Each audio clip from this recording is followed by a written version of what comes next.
This is a Sports Catastrophe production. Hey there, ho there. It's Jeff got another welcome you to another Sports Catastrophe on this day. And on this day, January the 15th, 1967, a brand new era in football happened. Yes, it's the day of the first ever Super Bowl, and it happened 55 years ago today. Super Bowl I was huge. It wasn't called the Super Bowl at first. It was called the first World Championship game. And then they went to Super Bowl by the third one. It was called the Super Bowl.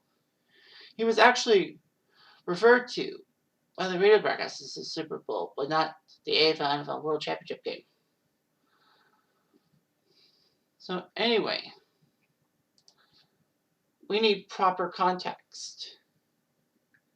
The AFL was made as a competitor to the NFL because the NFL seemed to have a monopoly. So the NFL had a new and unwanted rival, the American Football League. The NFL had fended off rival leagues, but this league was upstart, and the NFL ignored the AFL, figuring it was just basically NFL rejects. Unfortunately, the AFL survived and prospered, by signing NFL rejects, who were highly talented players the NFL misjudged and all that, such as Stan Maynard, who passed away not too long ago. There was actually an agreement that NFL teams couldn't sign AFL players and vice versa. However, this policy broke down in '66 when the New York Giants of the NFL took Pete Gogolak, who was the kicker for the Buffalo Bills in the AFL. It was an act of war. And the AFL raided the NFL for their star quarterbacks and all that. But the NFL decided to try to negotiate with the AFL, and they did. June 9, 1966, they would have a merger agreement. Both leagues agreed to share a common draft in order to end the bidding war for top college players and merge into a single league after the '69 season. And they made the World Championship game between the AFL and NFL champions. The funny thing is that Los Angeles wasn't awarded Super Bowl I until 7 weeks prior to the kickoff. And they didn't even know when to do the first game. So the AFL was supposed to have their championship game on December 26th, and the NFL championship game on New Year's Day, 1967. But they decided on New Year's Day to have the AFL championship game and the NFL championship game, on the same day and all that. So anyway, the Kansas City Chiefs were the AFL representative. They were 11-2-1 and crushed Buffalo in Buffalo 31-7. Poor Buffalo. Just can't get a break. Anyway, their offense was the best in the AFL, points scored and total rushing yards. Len Dawson was a great quarterback. Otis Taylor was a great wide receiver. And they had a good defense with Buck Buchanan and Bobby Bell, among others, and Fred the Hammer Williamson. Hank Stram, the head coach. However, the Green Bay Packers were no spring chickens. They were a dynasty. They actually were terrible before Vince Lombardi was hired in 1959. Lombardi made some great moves and all that. Despite losing the 1960 NFL title game, they won 4 subsequent years, 61, 62, 65, 66. Bart Starr was a great quarterback, the NFL MVP, only throwing 3 interceptions. He had a good receivers such as Boyd Dowler and Carroll Dale. Jim Taylor was a good fullback. All that. Paul Hornung was around. They had great offensive line with Fuzzy Thurston, Jerry Kramer, and Forrest Gregg. Green Bay actually stopped Dallas in the NFL title game on a goal line stand, if you will. The defense was led by Ray Nitschke, Herb Adderley, and Willie Wood. So this was amazing. The Chiefs and Packers would go head to head.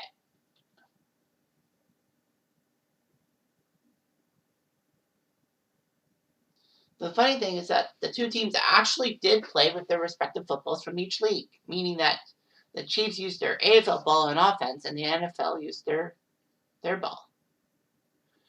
The AFL's 2-point conversion rule was not in play. The NFL didn't adopt it until 1994, which was weird.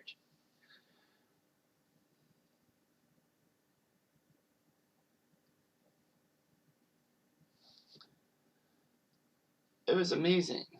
All that.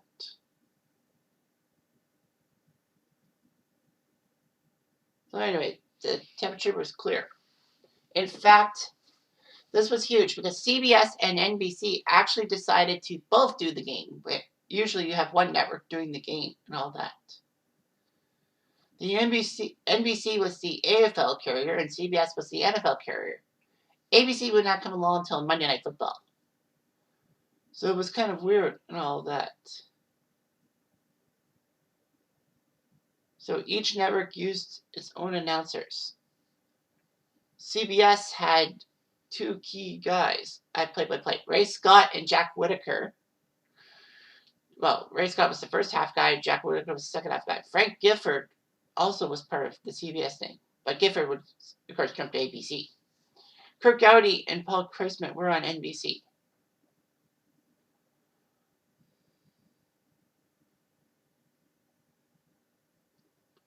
So anyway, Super Bowl I was actually the only Super Bowl that was not a sellout because lots of tickets were unsold. Well, it's a 94,000 stadium at that time.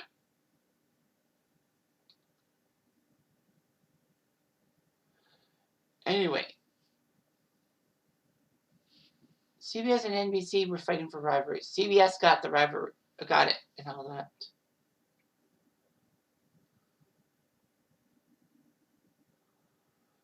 Of course, the problem was that all known broadcasts of the Super Bowl I happened white by NBC and CBS to save costs. Because at the time, when you had to do videotapes, it was expensive. 1 half-hour tape was $300, or to put it mildly, in today's dollars, $2,260 just for one of those things. And it was also unforeseen how the game was going to become. All that. There were actually two small samples of the telecast known to have survived. Max McGee's opening touchdown and Jim Taylor's touchdown run. However, they found out that they found all the Super Bowl I plays by 2016 and all that. So it was amazing and all that. They found it. And yes, the halftime was kind of dull and all that.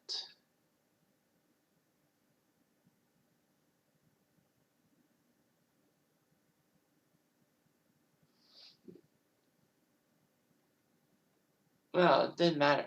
Anyway, the first quarter, the first touchdown in Super Bowl history was scored by the Packers on an 80-yard drive. Bart Starr threw a pass to Max McGee, who made it 7-0. It was amazing and all that. The problem was that McGee was not even supposed to play in that game. He was told that it was going to be Dowler and Dale being the key wide receivers, so Bud Dowler went on a few benders. Unfortunately, though, even though he was hungover, Dowler got injured. So they had to put McGee in the game, and he got a touchdown catch, which was amazing and all that. However, in the second quarter, Kansas City would tie it on a touchdown reception from Len Dawson passing to Curtis McClinton, make it 7-7. But Green Bay got back on a Jim Taylor touchdown run to make it 14-7. After a field goal by Mike Mercer of the Chiefs, Elijah Pitts got a touchdown run, and Don Chandler kicked the extra point. After that point, it was all Green Bay. Kansas City was screwed. Max McGee got another touchdown pass, and Pitts got another touchdown run. Everyone forgets about Elijah Pitts getting 2 touchdowns in Super Bowl I. Kind of unfair, if you ask me. So anyway, it looked pretty good for Kansas City, but in the second half, Green Bay just shut them down. Dawson was okay, 16 for 27, 211 yards. That's not half bad. Starr was 16 for 23 with 250 yards, 2 touchdowns and a pick. So yeah, everything's going. The running game didn't really work for Kansas City. Len Dawson was still the leading runner with 24 yards. Packers had Jim Taylor 56 in yards. So anyway, lots of records were established and all that.